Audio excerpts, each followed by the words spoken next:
like if you are leaving your house to go somewhere, you know where you're going, but you know you first have to take that step out the door, right? Correct. Correct. So it's knowing what you're at point A, recognizing you're here and you want to get there. And what are the things I need to do to get there? And one of Hmm. them is beginning to talk to someone, to find someone who has been to where you want to be and who could be some kind of guide. Um, it could be a coach or anybody, but talk to someone and take yourself to the next level. Yeah? Exactly, exactly. And don't forget your piggy bank. You know, that's one of the things that our parents give us when we're 5 years old, maybe. And, you know, having a piggy bank is always such a good thing. But, you know, it's kind of like, just to take the analogy a little bit farther, if you're stepping out the door, you first have to know what the weather is, what kind of clothes you should be wearing, what kind of shoes, depending on how far you're going to be traveling. And, you know, is it night? Is it day? What's your safety? You know, you have to kind of look at all those things before you take that first step. Oh, that's beautiful. I love that analogy. That's a good one. Thank you for that. All right, Julie, you are a woman of many words, and you know, you just it just spills out naturally from you. One would think, okay, but I want to ask you, how do you relax? What do you do to unwind, refresh your soul, to recharge your energy? Can you share Oh my with us? goodness. Um, I love to walk for one thing. I like to walk, you know, not necessarily trying to get my 10,000 steps, but sometimes it happens. But walking, especially with music playing and headsets, always having something in my ear. Sometimes podcasts, if they're interesting and they're uh, informative. You know, I found that if I get into the news or politics, that's not relaxing. So I don't unwind. And reading, just plain reading, reading novels. I love to read and always have since I was a kid. That is definitely unwinding because it can take me into a whole different world before I have to come back to reality, whatever that reality is. And we all need that time where we, you know, just escape, take some time out, and just come Hmm. back to the reality. But yeah. And I'm so glad you brought that up because it's so important to remember to do that. These days, we think we're doing more, we have to do more, more, more, but it's not always being efficient and it's not always getting us places. It's just more social media, more posting, more Facebook, more this, and it gets stressful rather than being relaxing. Well, well said. Thank you so much, Julie. So, how can we reach you if someone's listening right now and say, okay, I think I want to take the first step to connect myself with a financial coach or a coach, someone I can speak to. How can you be reached? I have a couple different ways. The simplest way would be to call me, and the phone number is 626-460-1188. That's 626-460-1188, 626-460-1188, or email me at julietalksmoney@gmail.com. That's julietalksmoney@gmail.com. I want to say thank you so much, Julie, for pouring out of yourself and just being a blessing to so many women listening today. Thank you so much for making the time to be on this show. We want to appreciate you, and I'm sure we'll see you more often. Thank you so much for having me, Martha. You and I have the same kind of feeling and respect and desires for women. So thank you so much for having me. Thank you. Thank you. All right. It's still Money with Martha. My name is Martha E. Schmidt. We're going to take a quick break and we'll be right back with our second guest, Miss Christine Harris. Okay, it's Money with Martha. My name is Martha, and I have my second guest in the studio. She is Miss Christine Harris.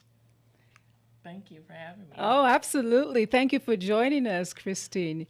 Christine has an event center, one of the leading event centers right here in Redlands, California, and it's called Venue 38. We'll be talking a little bit more about that later. Christine, so today we're talking about reprogramming our mind for money.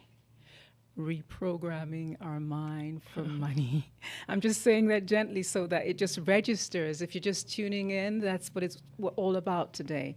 I just want to pick your brains. How do you think that our beliefs about money work for us or against us? Would you say that? I believe it works for us if you let it work for you. If you make it work for you, it can definitely work. I think that's a really good answer.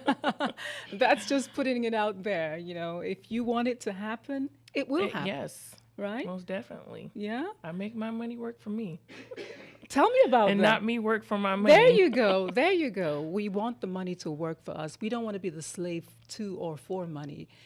Money is supposed to follow us, right? Yes. It's supposed to be a tool Yes. that we use to determine certain things or advantages that we have in our lives, correct? Right. Okay. All right. I just want to ask you because you're a woman who's doing amazing things. I know that you have an event center that you're running, and you've been on the financial journey for a while. You've been doing a few things in real estate here and there. But on your financial journey and getting to where you are now, I know you're not at the end, but you're somewhere on your path. Were there things that you had to change? I'm talking about like habits and things and behaviors, or did you have to change something to be able to get to where you currently are? And if you did, can you share them with us? Well, I would always say I started off with money management at a very young age. I remember my friends, they used to joke and call me cheap because when it was my turn to pay for the food, we would go to the dollar menu. So they had a budget. So I started off very young with a budget, and as I'm getting older, I'm learning that a lot of us do not have financial.